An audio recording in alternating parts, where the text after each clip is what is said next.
Muy bien. Buenas noches nuevamente con todos. Vamos a iniciar nuestro webinar del día de hoy. Tengo el honor de presentar a Cecilia Sierra, quien nos va a facilitar este tema importante, que son las estrategias para implementar un sistema de gestión de seguridad y salud en el trabajo en el marco de la Ley 29783, con las modificatorias actuales que se han venido dando. Y Cecilia nos va a dar una clase magistral de cómo se debe realizar una implementación en este contexto, ¿no? Cecilia Sierra tiene más de 10 años de experiencia brindando asesorías, auditorías y capacitaciones en temas de sistemas integrados de gestión. Es auditor líder por Bureau Veritas y bueno, ya una compañera de la casa con amplia experiencia en temas de sistemas integrados de gestión, ¿no? Principalmente en temas de seguridad y salud del trabajo, calidad, medio ambiente, entre otras. Bueno, sin más preámbulos, quiero dejarles con Cecilia Sierra. La dinámica de la sesión de hoy será una exposición que nos brindará Cecilia, y luego en la parte final daremos espacio para preguntas o dudas que puedan tener al respecto. ¿Ok? Bueno, empezamos entonces, Cecilia. Muchas gracias. ¿Qué tal? Muchas gracias, Carlos, por la presentación. Voy a compartir entonces el material que vamos a revisar ahora.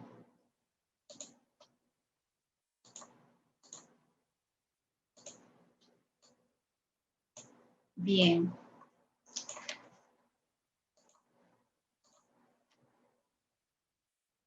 Listo. Ok, muchas gracias, Carlos, por la presentación y por la confianza. Siempre también agradecer a todos los participantes que se están dando un tiempo para conectarse y acompañarnos en este webinar, en esta conferencia vía web.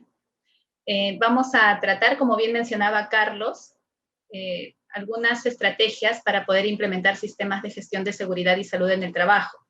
Pensando en la Ley 29783, la Ley de Seguridad y Salud en el Trabajo, su reglamento, el Decreto Supremo 005, y las modificatorias que han tenido ambos documentos desde su creación, ¿no?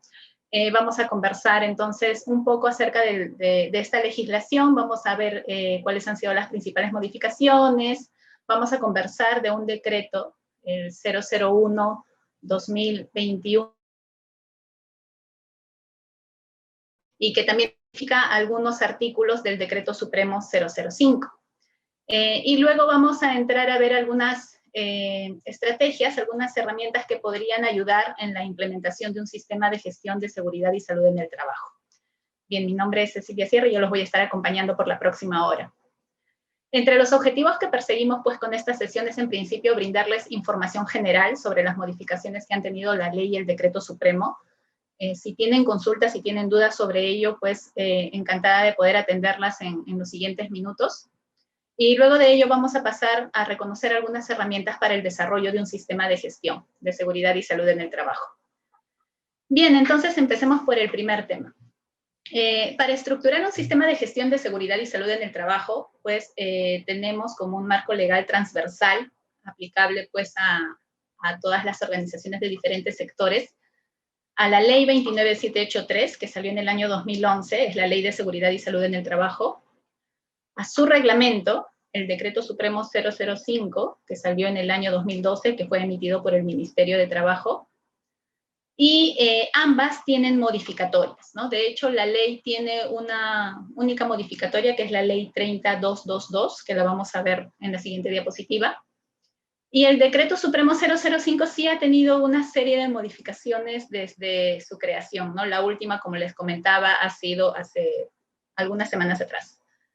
Entonces, ¿por qué les comento de esta ley y de este reglamento? Pues porque estas son las bases para poder estructurar un sistema de gestión de seguridad y salud en el trabajo según la legislación peruana, ¿no? Miramos primero esta normativa, y como esta es una normativa transversal, nos sirve de base para estructurar nuestro sistema, y sobre ella también vamos a estar considerando aquellos requisitos legales que sean aplicables a nuestra organización, ya sea por el sector al que pertenecemos, o de pronto por el lugar en el que estamos ubicados, ¿no? También normativas que puedan depender de la zona o del lugar, de la región en la que estemos ubicados, ¿no?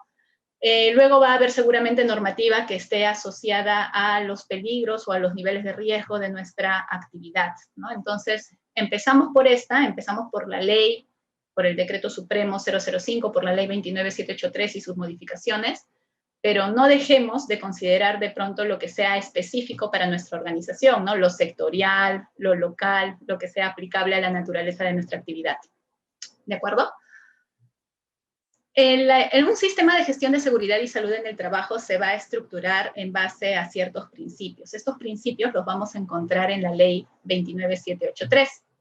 Un primer principio es el compromiso y empatía del empleador, ¿no? Compromiso para gestionar la seguridad y salud en el trabajo en las actividades que se encuentran bajo su control, y la empatía del empleador para poder comprender el nivel de riesgo al cual están expuestas las personas que están bajo su control, ¿no? No solamente de pronto sus trabajadores directos, sino de pronto aquellos que se encuentran en modalidad formativa, terceros, trabajadores por intermediación laboral u otro tipo de modalidad de contratación. Un siguiente principio es la coherencia, ¿no? La coherencia implica, pues, ejecutar lo que tenemos planificado. Esa es una base también, un principio fundamental para el desarrollo de un sistema de gestión de seguridad y salud en el trabajo. Pues ciertamente cuando empecemos a estructurar nuestro sistema de gestión, posiblemente generemos documentación, ¿no? Que nos va a servir de base para poder estandarizar lineamientos que deben ser aplicables por los diferentes participantes de nuestra organización. ¿Correcto? Pero a eso le podemos llamar planificación, pero esos lineamientos se van a tener que ejecutar. Entonces, la coherencia implica una relación directa entre lo que planificamos con lo que ejecutamos, con lo que se observa en la práctica, ¿no? En el desarrollo cotidiano de las actividades de una organización. La mejora continua creo que es un principio que se aplica no solamente a los sistemas de gestión de seguridad y salud en el trabajo, sino a sistemas de gestión de diferentes disciplinas. La ley 29783 lo recopila como un principio aplicable a este sistema de gestión de SST. Y lo que procura es que de pronto nuestro sistema vaya evolucionando y vaya haciéndose cada vez mejor, ¿no? Vaya teniendo de pronto objetivos cada vez más exigentes o de pronto controles que también sean cada vez más eficaces y eficientes, ¿no? Entonces, nuestro sistema de gestión tiene que ir madurando poco a poco. En principio podríamos de pronto tener controles básicos, ¿no? Pero al reconocer que tenemos una oportunidad de poder mejorar el nivel de control de nuestro sistema, lo podríamos hacer de pronto cada vez más eficaz, ¿no? La autoestima y el trabajo en equipo, esto se relaciona de alguna manera con el siguiente principio, que es la cultura de prevención de riesgos laborales, ¿no? El principio de autoestima y trabajo en equipo busca, pues, que no solamente me preocupe por salvaguardar mi integridad, que eso es la autoestima, sino también por salvaguardar la integridad de mis compañeros de trabajo, ¿no? Estar atento de pronto a lo que pueda suceder alrededor y cuidarnos en equipo. Para ello necesitamos, pues, que nuestra organización genere cultura de prevención de riesgos laborales, y esa es una labor, un principio fundamental que persigue o que debe perseguir todo empleador. Los medios de retroalimentación también se vuelven un principio. La ley 29783 lo recopila así. Esta ley de seguridad y salud en el trabajo trata de enfatizar que existan medios de retroalimentación para que no solamente la comunicación sea desde el empleador hacia los trabajadores, sino también en viceversa, ¿no? Desde los trabajadores hacia el empleador. Esto de alguna manera se relaciona con un último principio que vamos a ver en la fila de abajo. El reconocimiento al personal proactivo, porque siempre, pues, en las organizaciones existe o debemos buscar que exista personal que contribuya de manera positiva, pues, con el desarrollo del sistema de gestión, ya sea de pronto, pues, porque propone ideas para hacer nuestros controles cada vez mejor, o de pronto motiva al resto del personal para que participe en el desarrollo del sistema de gestión, ¿no? Entonces, a ese personal que es ciertamente proactivo, pues, tenemos que reconocerlo. Y como parte de los principios del sistema de gestión, estructuramos mecanismos que nos permitan reconocer al personal. La evaluación de riesgos es algo constante, ¿no? Tenemos que hacer una evaluación de riesgos personalizada a la naturaleza de la actividad de la empresa que está implementando el sistema de gestión, de la organización que está implementando el sistema de gestión. No buscamos que de pronto nuestra gestión de riesgos sea un copy-paste de otros lados o de otras empresas del mismo sector, inclusive, ¿no? Donde uno podría pensar, pero sí es lo mismo, ¿no? En realidad la evaluación de riesgos busca pues ser muy personalizada a cada organización. Y aquí pues tenemos que considerar los diferentes tipos de riesgos que pueda tener nuestra empresa debido a la naturaleza de sus actividades, ¿no? Y por último, este principio de participación del personal que les había comentado, pues, de que tiene relación con el principio que está justo en la parte superior, ¿no? Los medios de retroalimentación, ¿no? En los medios de retroalimentación, pues, buscamos que el personal se comunique con el empleador y dé sus ideas. Eso ayuda a evidenciar, pues, la participación del personal en el desarrollo del sistema de gestión, en el desarrollo, implementación y mejora del sistema de gestión. ¿De acuerdo? Entonces, sobre estos principios, y considerando la base legal que tenemos, la Ley 29783, el Decreto Supremo 005, sus modificatorias, y más la normativa sectorial o específica a la organización, ¿no? Pues empezamos a estructurar nuestro sistema de gestión. La Ley 29783 ha tenido una modificatoria, ¿no? Ha tenido la Ley 30222, que modifica algunos temas particulares de la Ley 29783 y que aquí voy a pasar a resumir, ¿no? Esta salió en el 2014, ¿no? Es la única modificación. Entonces, la ley original salió el 2011, 3 años después sale esta modificación y modifica ciertos puntos en particular, ¿no? En principio, modifica un artículo relacionado con el liderazgo del sistema de gestión, enfatizando pues de que el empleador es el principal responsable por el desarrollo y desempeño del sistema de gestión de seguridad y salud en el trabajo. Y si bien puedes suscribir contratos con terceros o con empresas especializadas para que lo puedan soportar en la gestión de seguridad y salud en su propia organización, eso no va a excluir el liderazgo y participación activa que debe tener el empleador en el sistema, ¿no? No deja de asumir responsabilidad por el desempeño del sistema. Un siguiente cambio fue con relación a los registros para las micro, pequeñas y medianas empresas, ¿no? De hecho, si ustedes leen la ley 30222 del 2014, en este punto habla pues de que la autoridad de trabajo, perdón, va a emitir pues un sistema simplificado para generar los registros que corresponden al sistema de gestión de seguridad y salud en el trabajo en micro, pequeñas y medianas empresas. Y de hecho, esto es del 2014, ¿no? Y en el 2013 ya había salido pues la resolución ministerial 085, ¿no? Esta resolución ministerial 085 salió en mayo del 2013 y establecía el sistema simplificado de registros para las micro y pequeñas empresas, ¿no? No lo decía para las medianas. Entonces, cuando sale la del 2014, ahora en la siguiente diapositiva ustedes van a entender por qué, me voy a explicar ahí por qué estaba considerada las medianas empresas, ¿no? Es una cuestión del momento en el que salieron las normas, ¿no? Y esta resolución ministerial en particular. Entonces, esta resolución ministerial establece un sistema simplificado para micro y pequeñas empresas, ¿no? Si yo soy una micro o una pequeña empresa, pues me puedo orientar a tener tal vez un sistema simplificado siguiendo los lineamientos de esta resolución ministerial, ¿no? Ojo que aquí están algunos temas de la ley y del decreto supremo 005, no están los registros para todo el sistema, ¿no? O la documentación que de pronto podría requerir para todo mi sistema de gestión.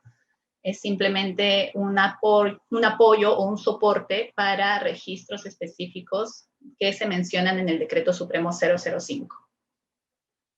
Luego, un siguiente punto que aborda esta ley era la licencia con goce de haber de los representantes de los trabajadores, ¿no? Se mencionaba pues que los representantes de los trabajadores ante el Comité de Seguridad y Salud en el Trabajo pueden tener licencia con goce de haber solamente por obligación del cumplimiento de sus funciones, ¿no? De pronto necesitan pues hacer una diligencia al Ministerio de Trabajo o recopilar información del Ministerio de Trabajo para el desarrollo de sus funciones, pues lo pueden hacer con una licencia con goce de haber.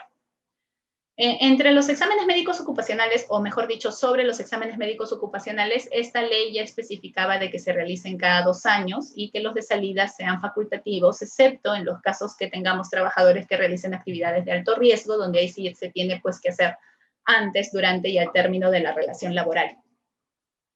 Y por último, esta ley aborda la necesidad de la adecuación del trabajador al puesto de trabajo cuando de pronto ocurra algún tipo de accidente o enfermedad que no permita al trabajador volver a su puesto anterior, ¿no? Esto con excepción en los casos de invalidez absoluta permanente.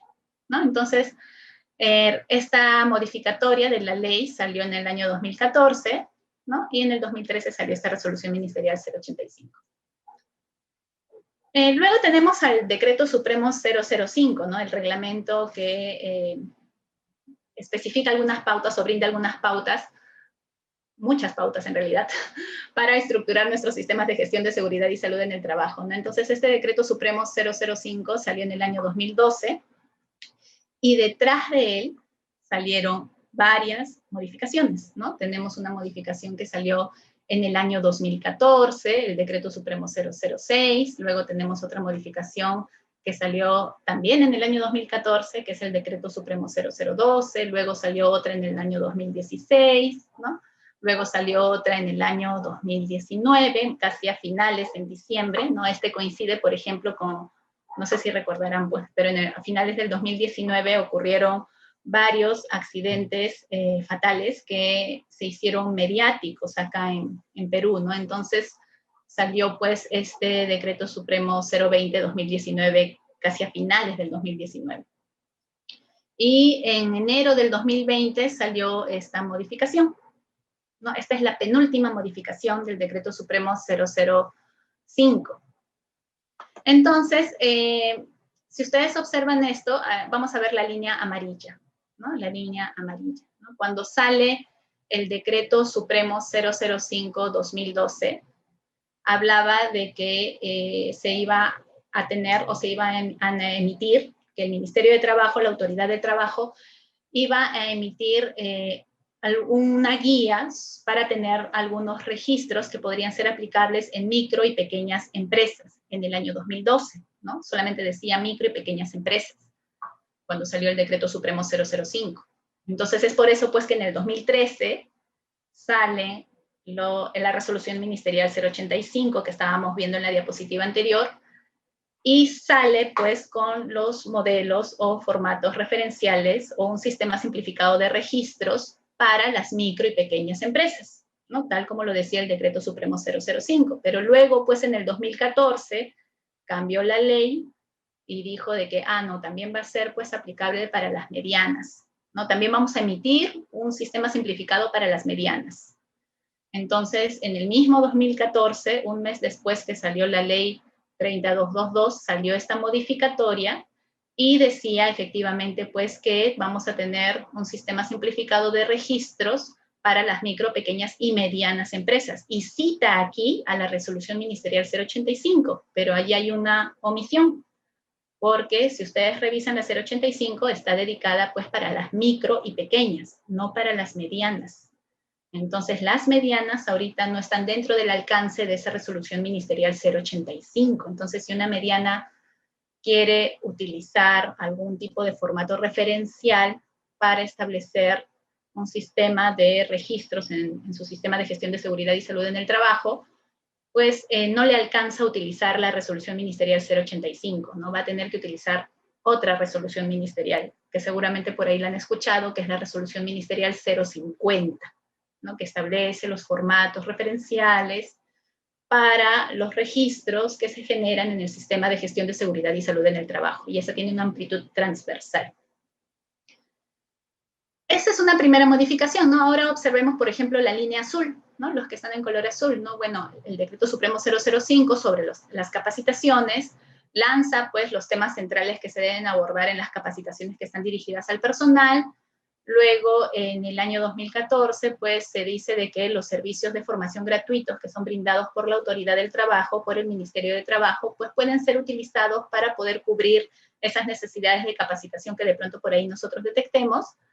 Y en el año 2019, diciembre de 2019, además de enfatizar una vez más que los servicios de formación gratuitos del MINTRA pueden ser utilizados por las empresas, pues se menciona la necesidad de que las capacitaciones sean presenciales. ¿De acuerdo? Bien.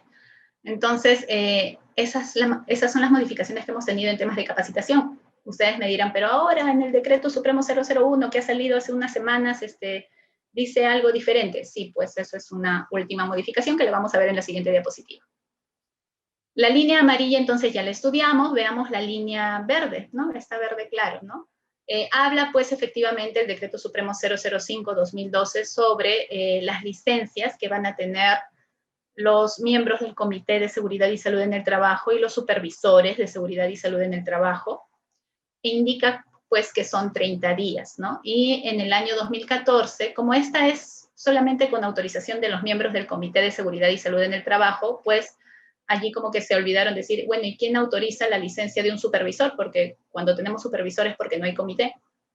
Entonces ya en el año 2014 aclararon eso, ¿no? Dijeron, bueno, sí, pues la licencia del supervisor de seguridad y salud en el trabajo tiene que ser autorizada por el empleador. Si vemos la línea rosada pues sale en el Decreto Supremo 005 y nos indica pues que los IPRC, entre otras cosas, nos indica que los IPRC se hacen por puesto de trabajo, ¿no? Y ese artículo, ese tema no ha tenido modificación sino hasta enero del año pasado, ¿no? En enero del 2020, cuando en una disposición modificatoria del Decreto Supremo 002-2020, indica pues que los IPRC, así como dice la ley, tienen que ser pues efectivamente actualizados anualmente, ¿no? Al menos anualmente. Nos da algunas precisiones sobre lo que debemos considerar en la identificación de peligros y evaluación de riesgos, por ejemplo, pues las actividades rutinarias y no rutinarias, las situaciones de emergencia, ¿no? La ocurrencia de incidentes, los resultados de la evaluación de los factores de riesgo, ¿no? Y también menciona, pues, que no nos olvidemos de utilizar la jerarquía de controles que está establecida en la ley, ¿no? Al momento de establecer o de determinar los controles aplicables, ¿no? Eso es digamos que este artículo, que es el artículo 77 del Decreto Supremo 005, está sobre las consideraciones que debemos tener al momento de abordar la identificación de peligros, evaluación de riesgos y determinación de los controles. Si vemos la línea celeste, ¿no?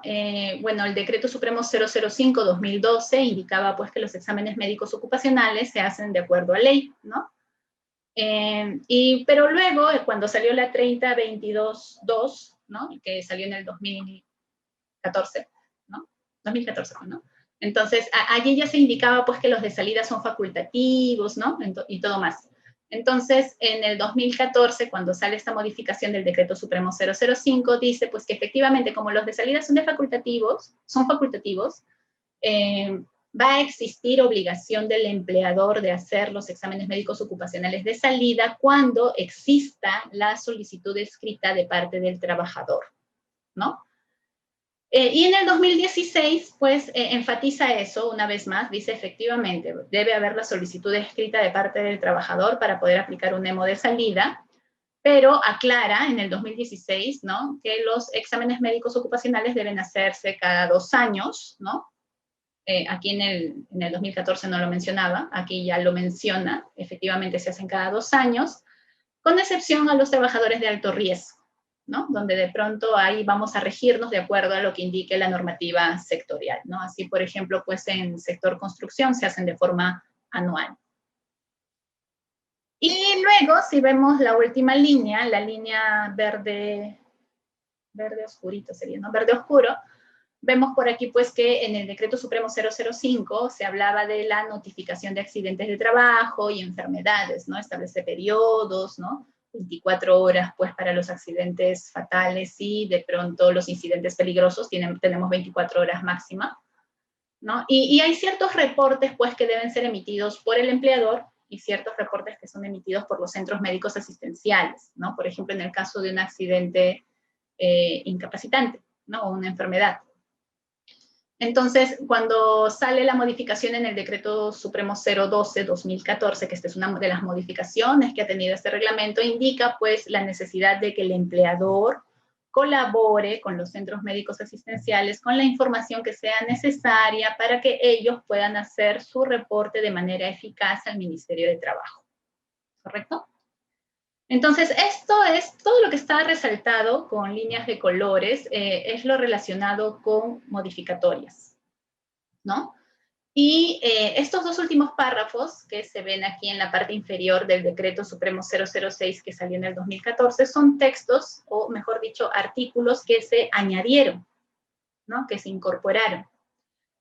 Entonces, así tenemos pues un artículo donde indicaba de que como pues el empleador es el principal responsable por el desarrollo y desempeño del sistema de gestión de seguridad y salud en el trabajo, no puede contratar externamente su participación ante el Comité de Seguridad y Salud en el Trabajo. Y esto pues con la sospecha de que muchas empresas, no sospecha, sino realidad de que muchas empresas pues tercerizan la gestión de seguridad y salud en el trabajo, ¿no? Contratan una empresa especializada.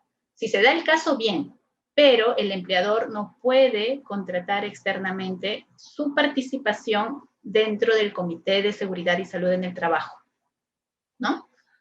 Y cuando decida contratar a una empresa especializada para que pueda apoyarlo en la gestión de seguridad y salud en el trabajo, pues debe comunicárselo a los trabajadores, ¿no? Debe comunicar pues que se está contratando a una empresa especializada para dicha gestión.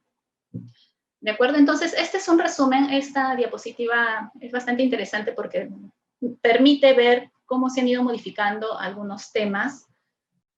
¿Listo? Y les iba comentando pues sobre esta diapositiva, ¿no? Que en realidad esta diapositiva ayuda mucho a poder ver las modificaciones en ciertos temas específicos que ha tenido el reglamento de seguridad y salud en el trabajo, ¿no? El Decreto Supremo 005-2012.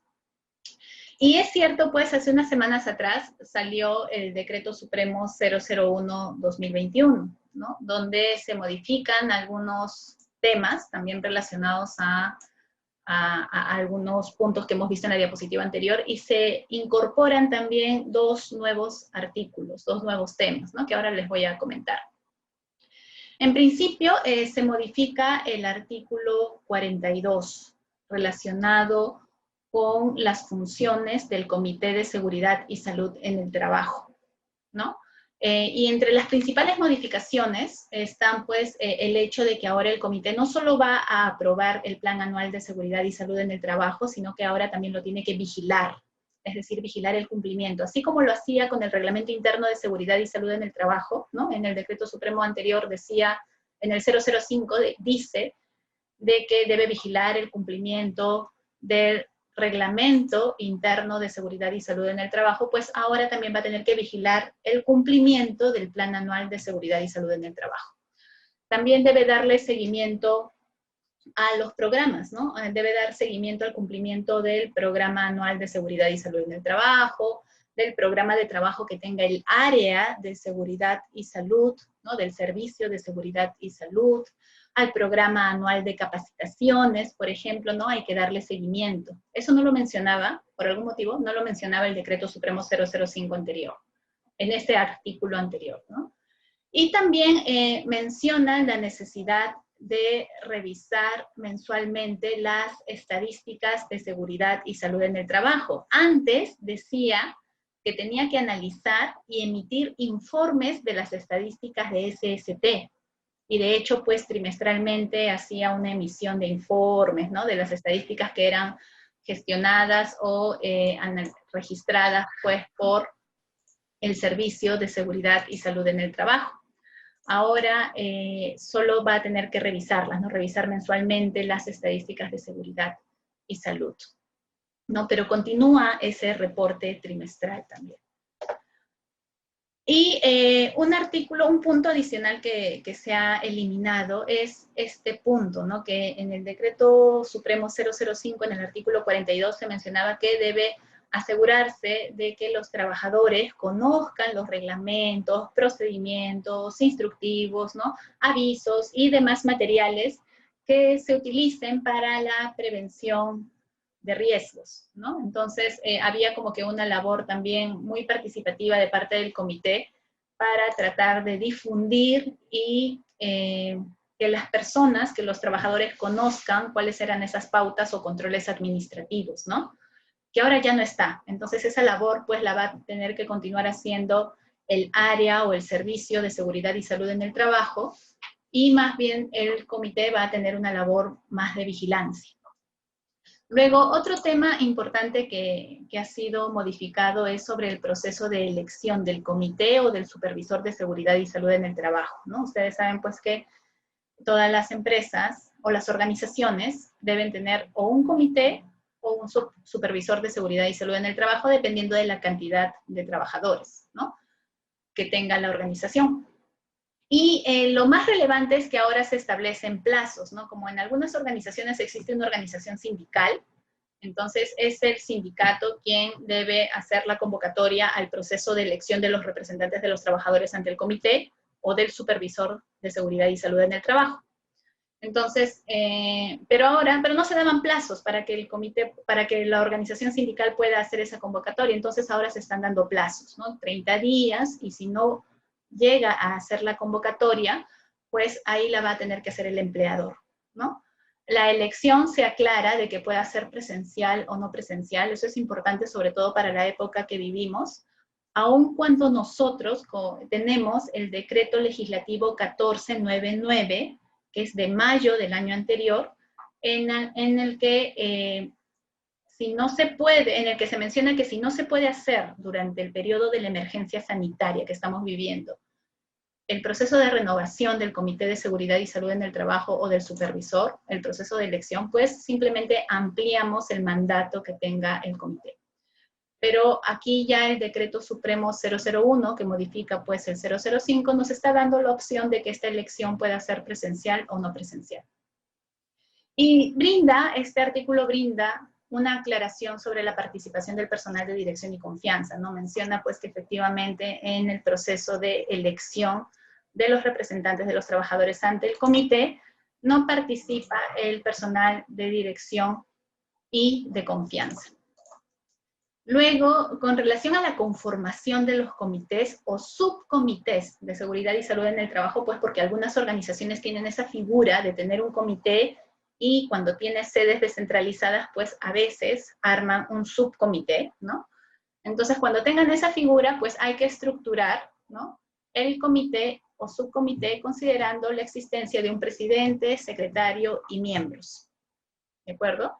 Pero ahora todos ellos elegidos entre los representantes, entre los mismos miembros del Comité de Seguridad y Salud en el Trabajo. Entonces, se ha eliminado esa posibilidad de que el secretario sea el responsable de los servicios de seguridad y salud en el trabajo, ¿no? Ahora el secretario tiene que ser pues parte del comité o del subcomité, ¿no? Y ahora nuestros subcomités van a tener una estructura definida por reglamento. Con relación al contenido de los informes, ¿no?, de los resultados de los exámenes médicos ocupacionales, pues ahora se aclara cuál va a ser ese contenido. Si bien antes se decía pues que el médico ocupacional, ¿no?, del Servicio de Seguridad y Salud en el Trabajo tiene que informar sobre los resultados a los trabajadores, pues ahora ese informe que se da tiene que ser pues escrito, tiene que ser firmado, ¿no?, y tiene que contener esto, ¿no? Tiene que contener los resultados del examen médico ocupacional según el protocolo aplicado y el certificado de aptitud, ¿no? Certificado de aptitud cuando estamos hablando de exámenes médicos preocupacionales o periódicos, o el informe en el caso de un examen médico ocupacional de retiro, ¿no? Y por último, uno de los últimos artículos que se ha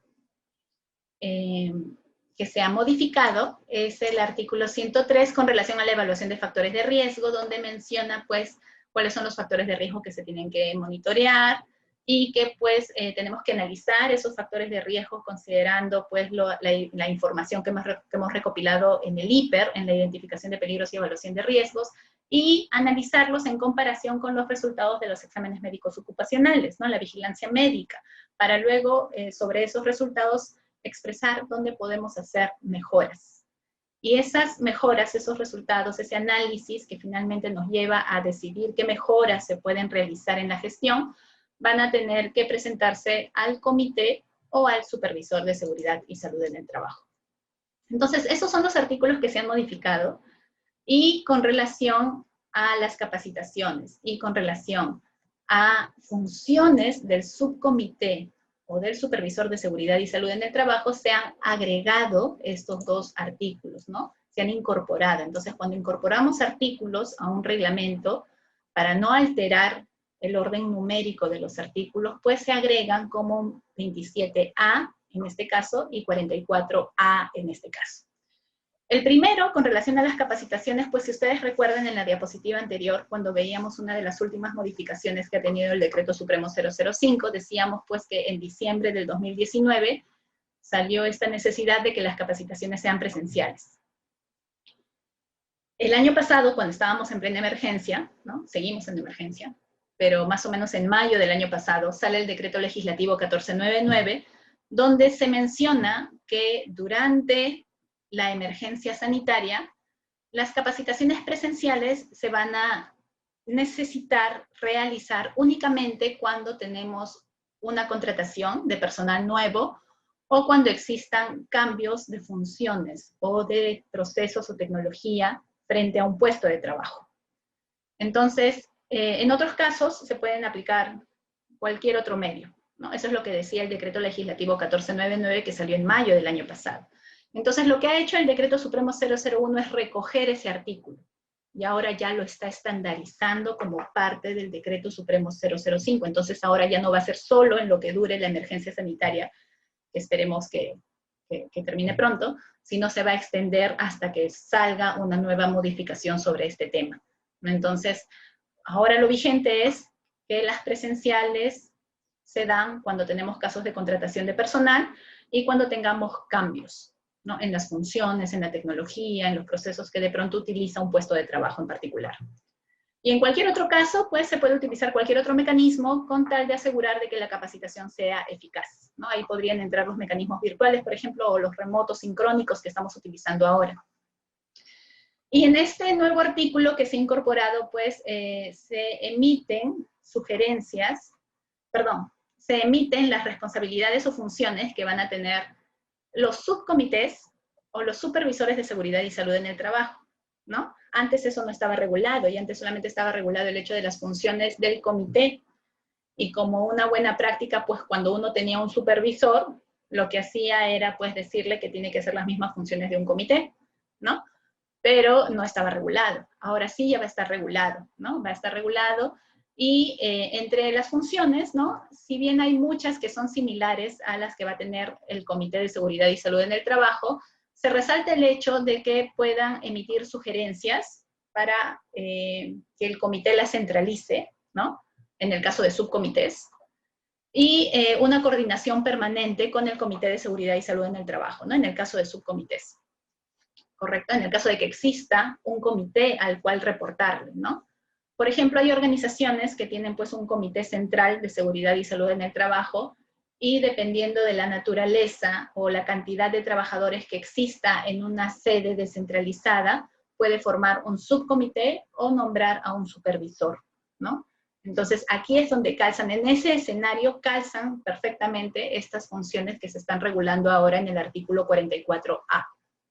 ¿De acuerdo? Entonces, tomando esa base, ¿no? Esa es nuestro punto de partida para poder estructurar nuestro sistema de gestión de seguridad y salud en el trabajo, ¿no? Aquí hemos hecho un repaso de las principales modificaciones que han tenido la ley y el reglamento, pero como les comento, cuando se estructura un sistema de gestión de seguridad y salud, además de considerar pues la ley y el reglamento, que son base, y sus modificatorias, recuerden considerar también la normativa sectorial o específica aplicable al negocio de la organización, a la ubicación de la organización. Ahora, para cuando hablamos de estructurar un sistema de gestión de seguridad y salud en el trabajo, por este principio de mejoramiento continuo que hemos visto en una de las diapositivas anteriores, nos basamos pues de que en un sistema de gestión existe un ciclo PHVA, ¿no? O planificar, hacer, verificar, actuar, o también llamado planificación, implementación, evaluación y acción para la mejora. ¿De acuerdo? Y en la etapa de planificación calzan los temas que están descritos a lo largo de la ley 29783, el decreto supremo 005, ¿no? Calzan varios temas que están descritos allí, desde la política de pronto hasta la planificación de la actividad preventiva, ¿no?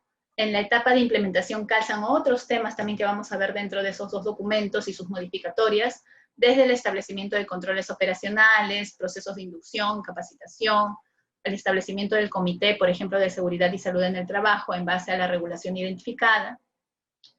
Luego calzan los temas de evaluación o verificación del desempeño de seguridad y salud en el trabajo, ¿no? Y ahí aplicamos pues nuestros 4 métodos típicos, ¿no? Como son de pronto las evaluaciones médico-ocupacionales, los indicadores, las inspecciones y los monitoreos de agentes ocupacionales.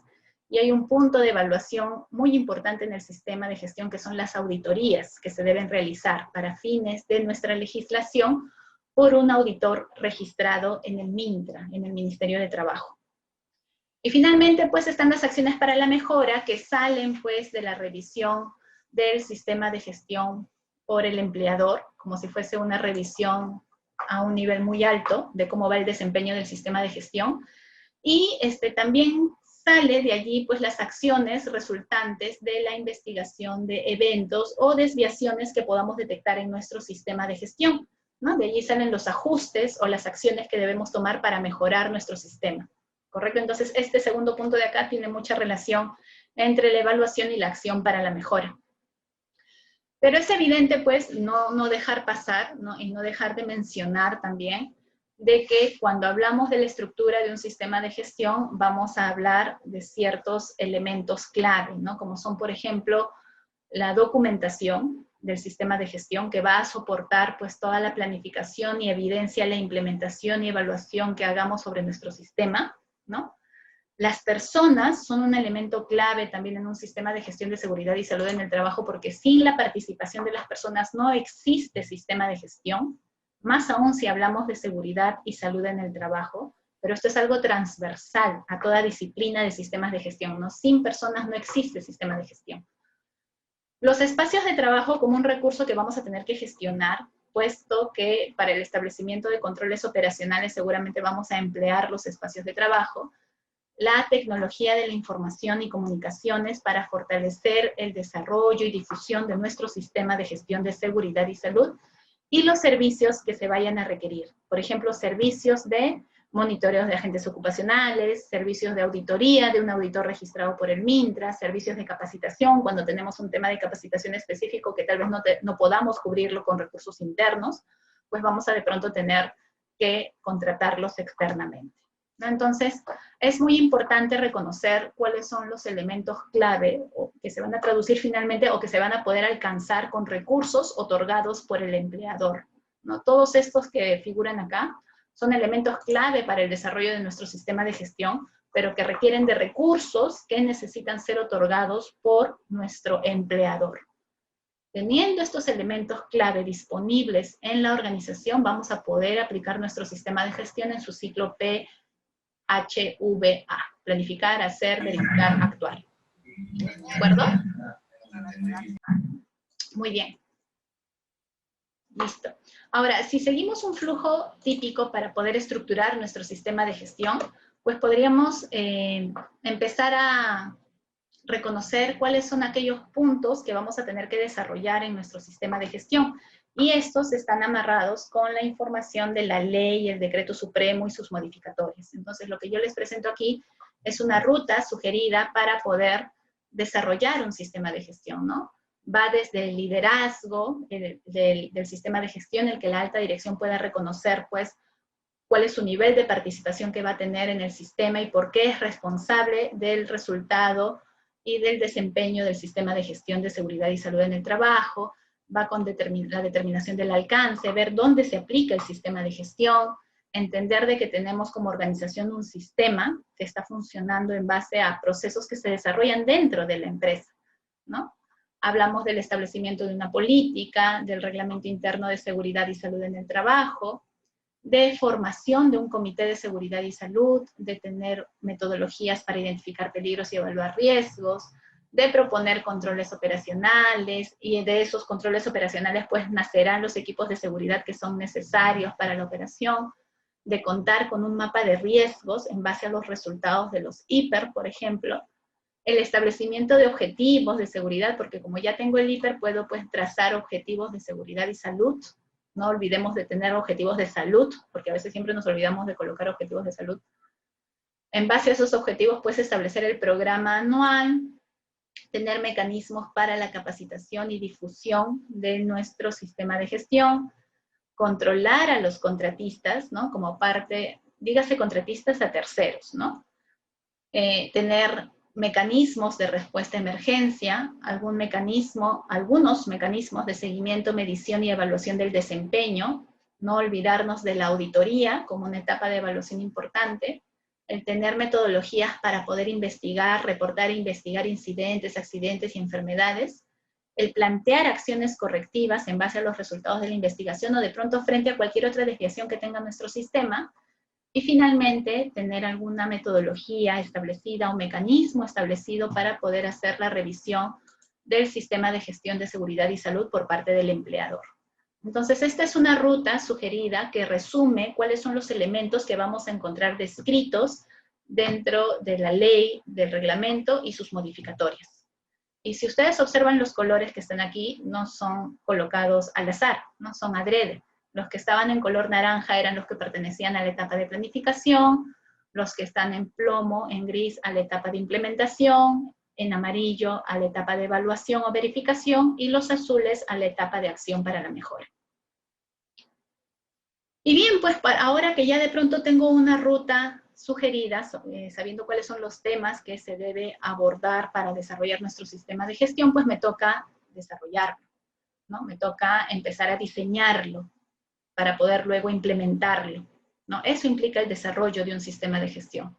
Entonces, lo primero que vamos a tener que hacer seguramente, y esto es algo que está mapeado en la normativa, tanto en la ley como en el decreto supremo, es establecer una línea base.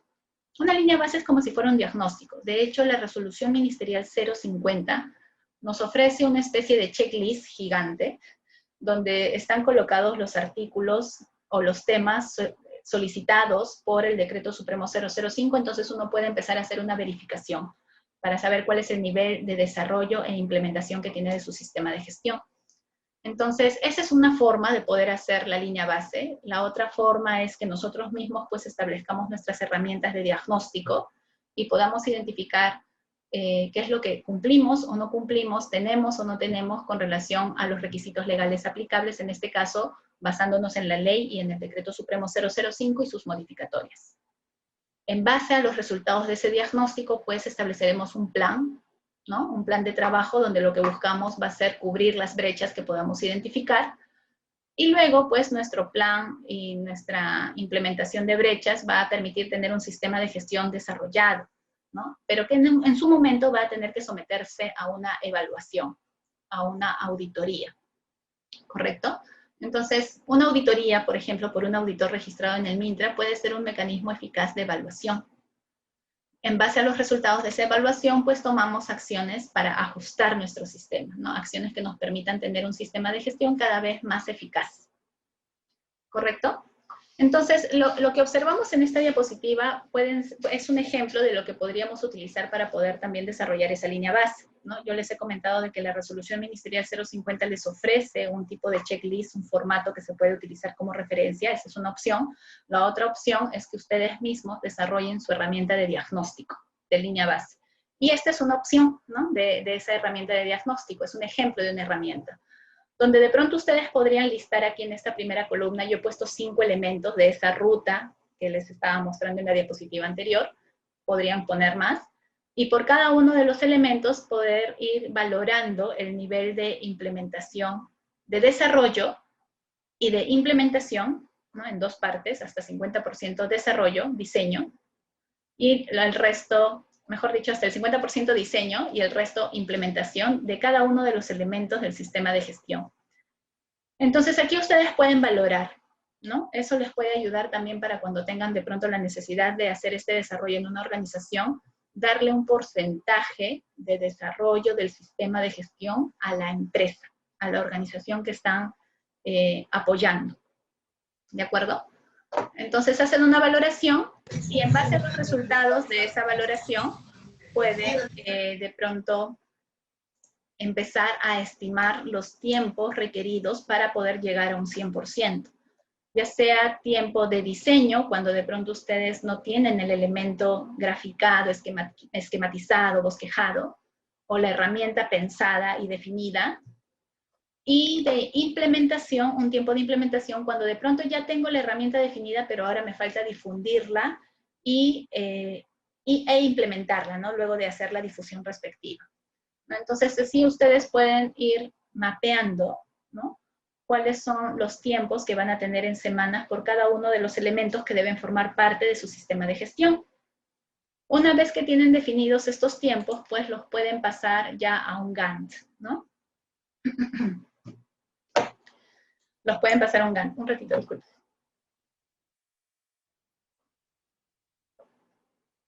Este es un ejemplo de un Gantt, donde de pronto aquí ustedes observan semana a semana y mes a mes cuáles son los tiempos que voy a requerir para el diseño del elemento y luego para la implementación del mismo, ¿no? Por eso la línea amarilla que está aquí, la fila amarilla que está aquí, es para que ustedes puedan cubrir ese tiempo de diseño que observaban en esta columna. ¿Correcto? Todo es el tiempo en semanas. Y aquí lo pueden graficar en un Gantt, que les va a permitir luego hacer un seguimiento, ¿no? En realidad aquí están aquí los primeros elementos, pero imagínense ustedes que uno de ellos fuese el seguimiento, medición y evaluación del sistema de gestión. En la línea amarilla, en la línea blanca le aparecerán pues desarrollar el procedimiento de inspecciones o definir los formatos de inspecciones, definir de pronto las pautas para el monitoreo de agentes ocupacionales, definir de pronto los indicadores de gestión que se van a manejar, ¿no? Entre otros, ¿no? Y luego en la línea amarilla aparecerán ya tiempo para hacer los monitoreos. ¿En qué momento voy a hacer los monitoreos? Tiempo para medir los indicadores. Ah, ya mensualmente voy a ir monitoreando los indicadores. Tiempo para poder ir manejando las inspecciones, ¿no? Voy definiendo las inspecciones. ¿Correcto? Entonces, al final todo esto se vuelve un Gantt que ustedes pueden utilizar para ir monitoreando el desarrollo de su sistema de gestión de SST por cada uno de los elementos. Entonces, ¿cuál es el punto de partida? Tener los elementos o la ruta clave definida para desarrollar nuestro sistema de gestión. Los criterios que deben formar parte del desarrollo de nuestro sistema de gestión. Ese es el punto de partida. Luego lo demás es metodología para poder implementar un sistema de gestión, basándose en hacer un diagnóstico y en base a los resultados del diagnóstico trazar un plan de implementación. ¿De acuerdo? Muy bien, algunas ideas finales por aquí. En principio, no olvidar de que necesitamos el respaldo del empleador para poder desarrollar el sistema de gestión. Esto es algo fundamental y reconocido por norma legal.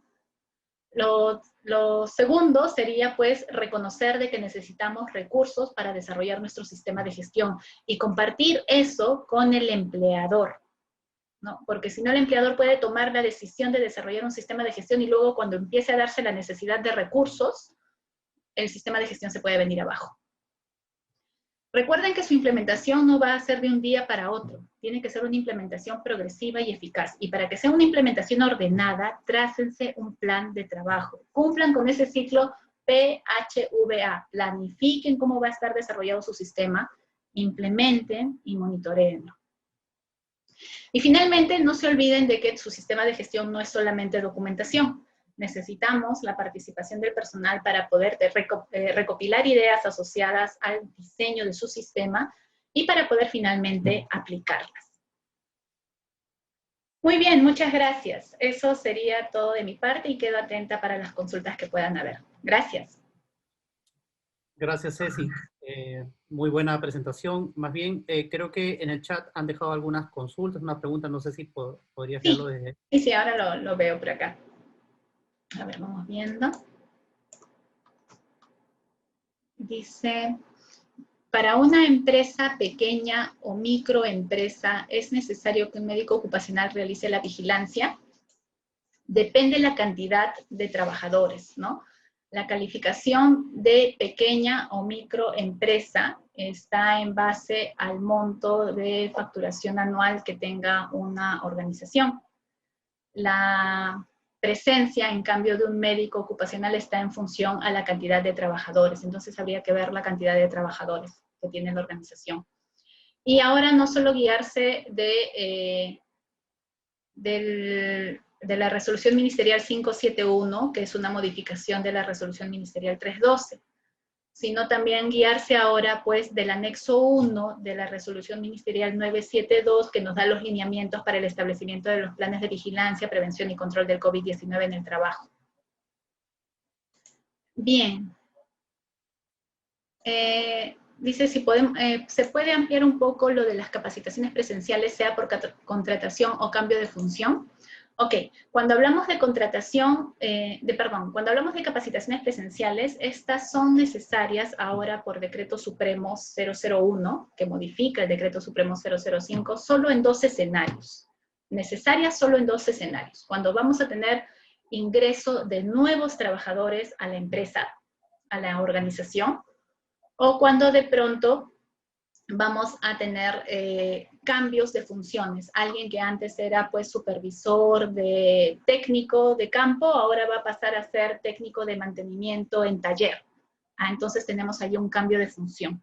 ¿De acuerdo? Solo en esos casos es necesaria la capacitación presencial.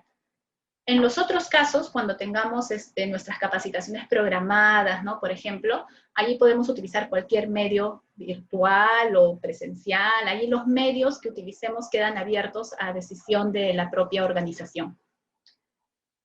Muy bien. Bueno, podría explicar la última modificatoria del reglamento. Es justo lo que acabábamos de ver. Sí, pues se cortó la transmisión y ahora hemos hablado o hemos explicado un poco sobre el Decreto Supremo 001, ¿no? Muy bien. Listo. Su compañera hace la aclaración, son 15 trabajadores. Para 15 trabajadores no se necesita la presencia de un médico ocupacional, resolución ministerial 571, a tiempo completo o por 5 días a la semana, 6 horas diarias, ¿no? Entonces, ahora se necesita en la medida de que nos ayude a establecer un plan anual de salud ocupacional y un programa de vigilancia. O sea, debemos tener eso al menos, un plan anual y un programa de vigilancia.